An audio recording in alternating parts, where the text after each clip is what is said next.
I get a lot of people coming to me on LinkedIn, on personally as well, asking me how to become a data engineer. So people think that is too easy because a lot of people are getting into data engineering stuff, but it is not as simple as that. Gaining knowledge is different stuff, and cracking interviews is different stuff. But again, without knowledge, you can't go in interviews now, because the person who will be testing you, he is going to totally like scrap everything out of you. So you can't just fool that guy. So people who want to transition into a product based company, willing to switch, they are having a biggest problem of having a 3 months notice period. If you guys are having a bit of a problem getting calls, then it is surely because of your notice period. If your notice period is very less, then you will surely having a lot of calls, because that happened the same with me. I got a offer from a service based company, and then I just went on and on and on. So till the time my half of the notice period was over, I was only having service-based company offers only. Hey folks, this is Mansa Nagraj from Trendy Tech, bringing to you yet another super informative session in conversation with an extremely dedicated and a skilled big data expert, Prakhar. He started off his journey as a software engineer at Accenture and now working as a senior cloud data engineer at Fractal. Stay tuned until the end to know some important key points on how to transition smoothly and succeed as a data engineer. Hi Prakhar, a very warm welcome and thank you so much for taking some time out and joining us to share your experience. I would request you to give a brief introduction about yourself and then we can take it ahead from there. Sure, thank you so much for the warm welcome, Mansa. So my name is Prakhar Bansal. I am from Agra, and I've been working in the industry for the last 4.4 years. I started my journey with Accenture, and I joined Accenture in Pune in 2018. Since then I was working at Accenture. I had a great wish to excel in the IT field, so I had a lot of options and a lot of confusions in my journey. But yeah, finally I made it, and I am very happy where I am right now. Yeah, I really appreciate the success and the hard work that you have put in for attaining that success. It's exceptional.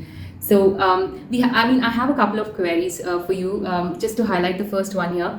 As a cloud data engineer, what are the key responsibilities or the tasks that you will be involved in majority of the times? That totally depends on the project as well, on which we are working. So basically, it's all about Python, SQL, PySpark, whatever big data framework that you are working with. So if you're working on a project that requires creating views in SQL, so you will be working with views, and also you can be working with PySpark, Databricks, and dependent on your cloud. So in today's technology, cloud is very important. So whether you're working on GCP, Azure, Redshift, like if it's AWS, it is Redshift. So that's totally dependent, and you will be making a lot of ETL pipelines. You will be making a lot of frameworks, like report generation, dashboarding stuff. So you will be passing on to the data scientists and analyst teams as well. So that is a combination of a whole. Right, yeah. That's pretty much interesting, especially for the cloud data engineer. You will be having many challenging projects to work on as well, right? Yeah. Well, regarding your journey so far, could you please throw some light on your transitional journey from a software engineer to a data engineer? At first, in MNC, you are given a project in which you are not even willing to work on, but yeah, that's a bit of a forceful work that you need to do. So yeah, you don't have choice at that time because you're a fresher. So if you are having a opportunity to work it at the very beginning, that's really good. But yeah, I didn't have that, so I had to transition myself with a lot of hard work and knowledge. So yeah, I was working with multiple cloud technologies. I can work on all three clouds: GCP, Azure, and AWS. So the most I worked on is AWS. And then I always had a wish to get into a data analyst or data engineer career path. So I googled a lot about it, and I was very active on LinkedIn as well. So I saw Sumit sir posting a lot about the success of their students, and really made me what I can say willing and really zealous to join that course, because I see people join PayPal, Mastercard, and all those stuff. So I started learning basics first, and then when I just started learning basics, I had to get onto advanced level. So for that part, I do a lot of project building as well. But then I finally joined Sumit sir's course, because that helped me a lot in cracking good companies interviews, because till the time I was not with Sumit sir, I was only able to crack service-based companies. So that is a lot generic and not very good kind of growth that you get in service-based companies, very generic MNCs. So yeah, that was a very big transition that happened with the zeal of mine, and yeah, with the help of Sumit sir as well. Excellent. That was a real good transition as well to a very in-demand domain of the current times. Usually I have seen a lot of people who are wanting to get into the data domain, especially. They are a little bit confused on which field or role should one opt for. like there are a plethora of different roles being into the data field, like a data scientist, data engineer, or a data analyst, for example. So, what, as per you, is the importance of a data engineer in terms of the industry requirements today, and also the opportunities that are available? Which role would be the best? Okay, so that is a kind of question I have been through a lot, because in the very beginning I thought of becoming a data scientist, because if you see your friends joining the US, UK, and everywhere they are going for data science.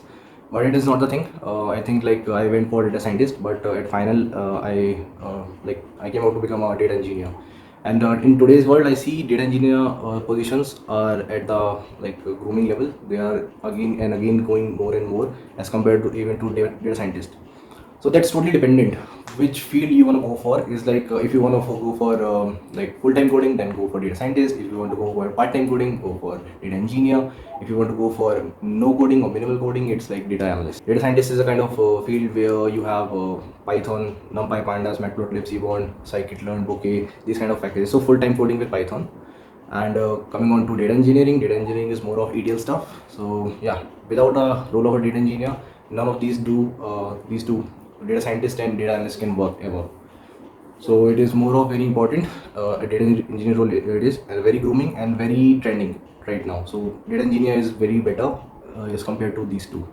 Data analyst is all about SQL most of the time, and dashboarding, Power BI, and Tableau stuff. Well, I agree there totally. As a data engineer, you will be preparing the data for the other two roles as well. So, without the existence of data engineer, it's pretty much difficult to get the data into a shape that is desired for the analysis purpose or even for building the models, right?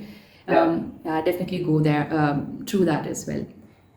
Yeah, so the next question that I would like to probably talk about is how can one become a data engineer? I mean, it's too generic there, but I would like to understand if you could, it would be great if you could provide some guidance on what are the proven roadmap, like what is a proven roadmap to transition successfully as a data engineer? That is a very important question eventually, because I get a lot of people coming to me on LinkedIn, on the personally as well, asking me how to become a data engineer. So people think that is too easy, because a lot of people are getting into data engineering stuff, but it is not as simple as that.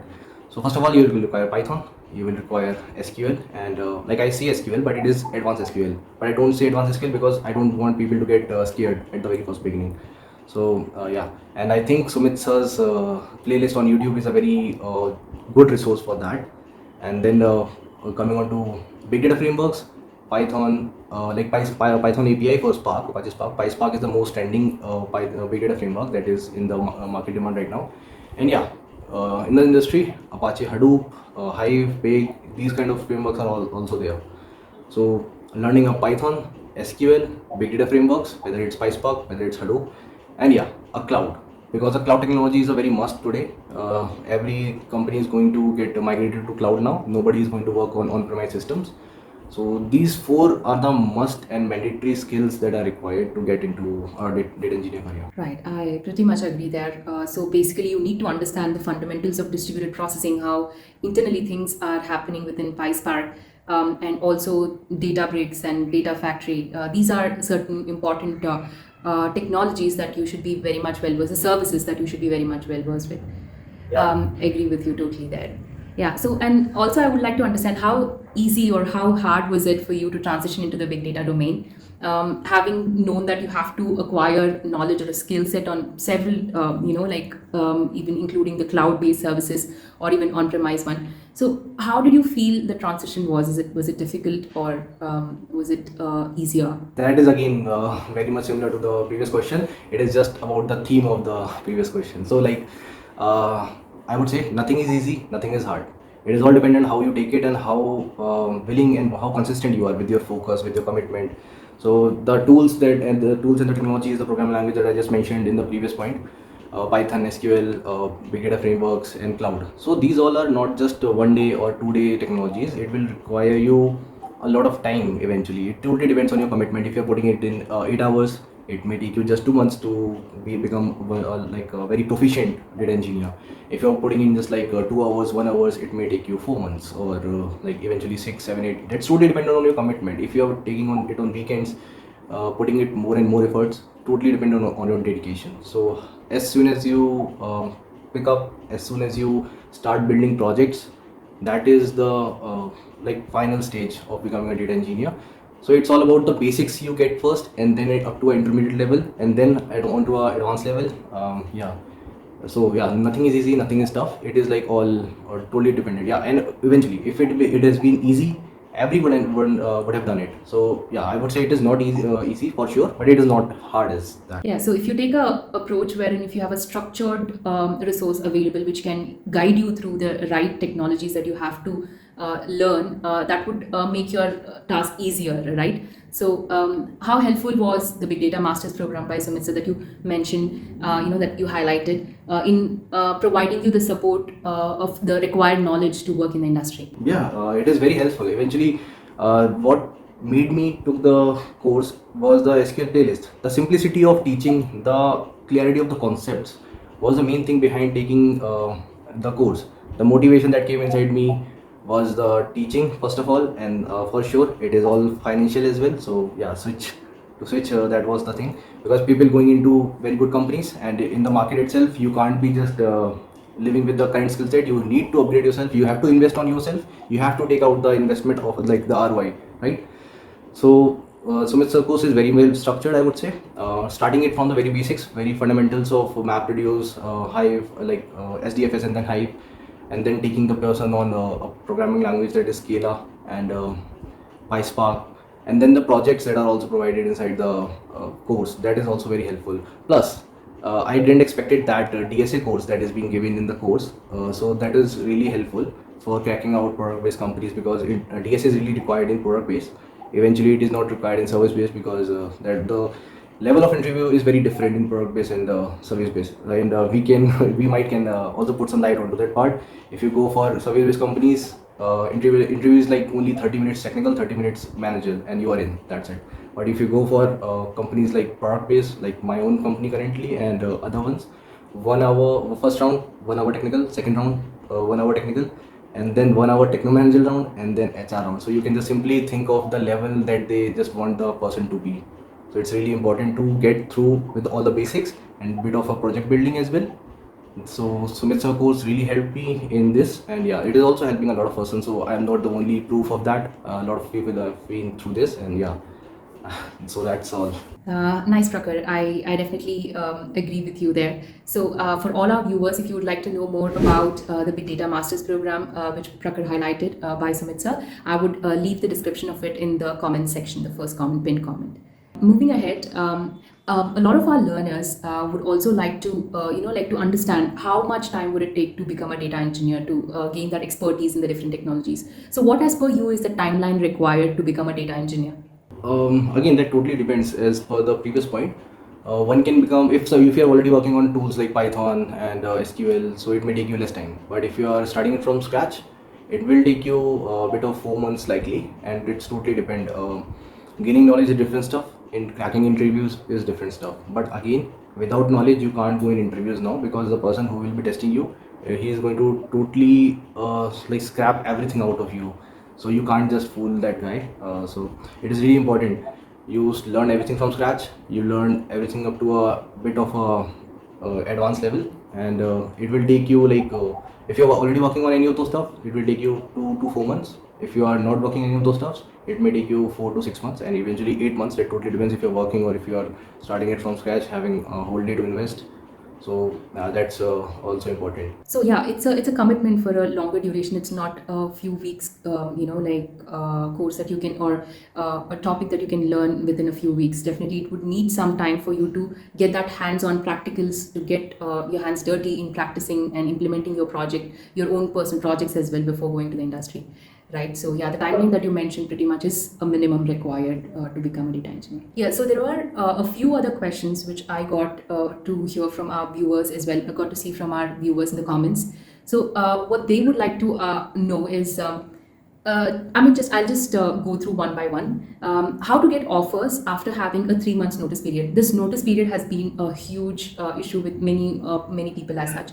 So how did you probably manage this situation, wherein how did you handle the notice period?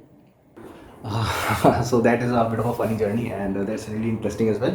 And I think this is the most important question of like engineer working in the IT industry, because a lot of service-based company people who want to transition into a product-based company willing to switch, they are having a biggest problem of having a 3 months notice period.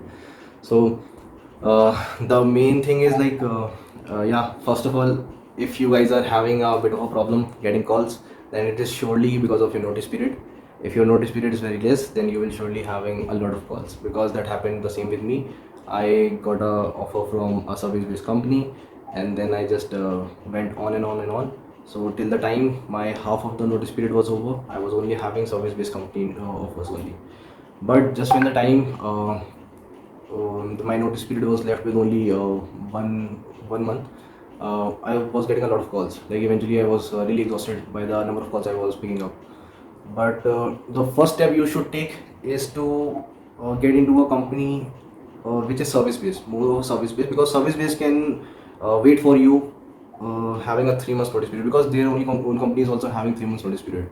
So go for them. I won't take any names because that is again going to like take a bit of offense. So no names, but yeah, you already know what companies you can focus for, and yeah, a bit of those companies are also good as well. So again, I can like mention those companies in a different video, but yeah, not here.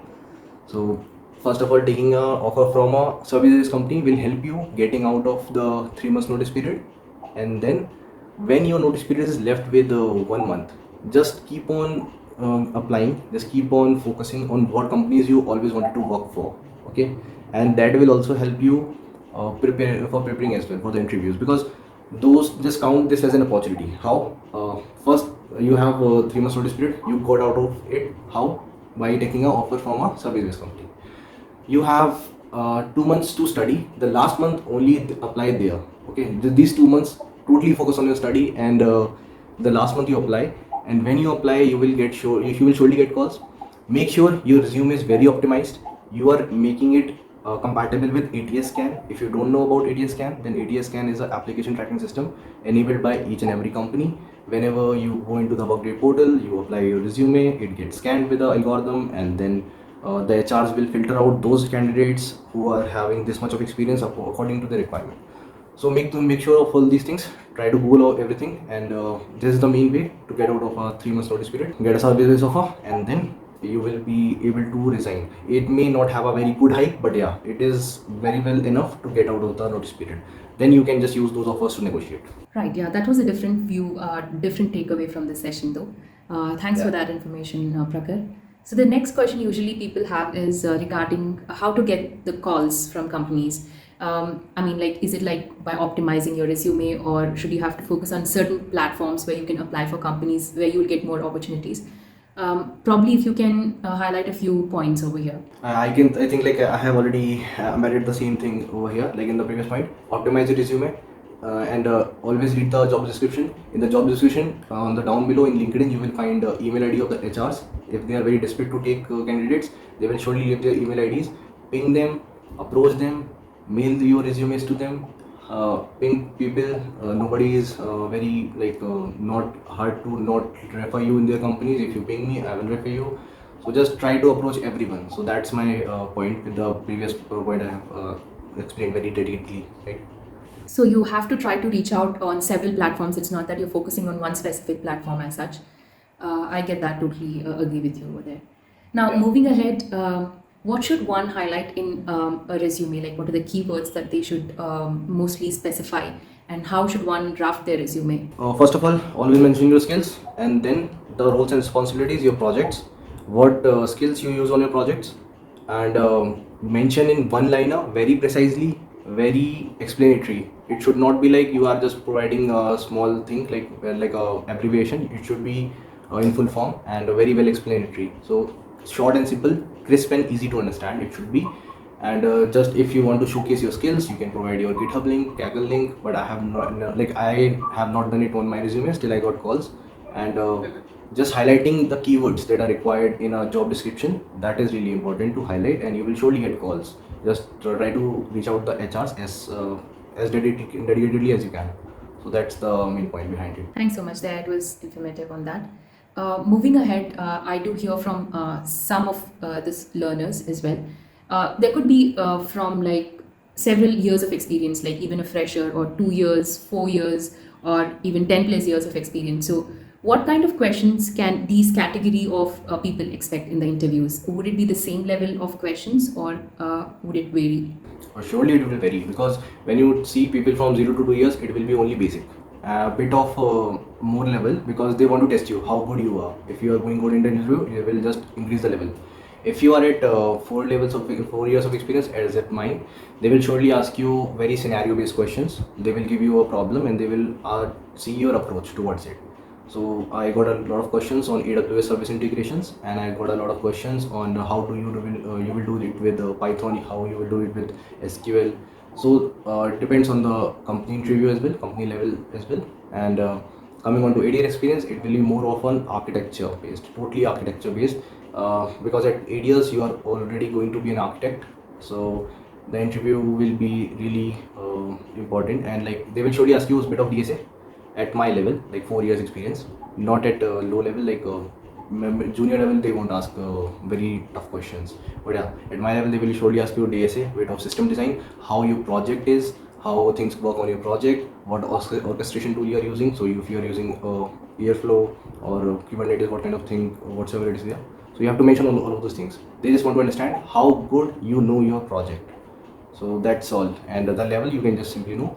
2 years it is basic, 4 years it is intermediate, and 8 years it is almost architecture level. And moving ahead, usually they are also, like concerned on what is an average hike percentage one can expect on transitioning into the data engineering domain. If you can probably let us know what is your hike percentage as well that you have received, so that I can give an idea on what one can expect as a percentage hike. So I can surely put some light on this, but my hike was only 200%. Clearly speaking, no lies, nothing. But if somebody wishes to get into data engineering with big dreams, they can surely come into this. They can have talking about the percentage hike, sky is the limit. There is no limit of getting sky. It's how you play in the industry, how you negotiate, and what company you are going for. So if I talk about service-based company, I came onto a level where service-based company stopped giving me any kind of calls, because they were not able to match my offer. So only few companies which are leading in their aspects were able to match my offer. And eventually it is not the thing about money always, because I joined Fractal because of their culture, because of their environment. I heard a lot of positive feedbacks and I joined this company. But I also had offers, those were more like 8 or 10 lakhs more than the current offer I'm having. But those were for South, and I wanted to stay at my home, and they were offering me work from home, so I went for those. So if somebody asks you the question, what kind of hike you can expect, sky is the limit. But yeah, that totally also depends which company you want to go for, because the money is not everything. It is almost everything, but it is not everything. So that's the main thing. Sky is the limit. Yeah, I totally agree with you there. So lastly, if you could probably give us some top 3 tips from your experience so far, to all those enthusiasts who are watching this session, from your end, Prakhar. Sure. So top 3 things. Okay. First, make your focus. Okay. Leave all the distractions behind. If you are having Instagram, delete Instagram, because Reels, YouTube Shorts are going to take you back with your progress.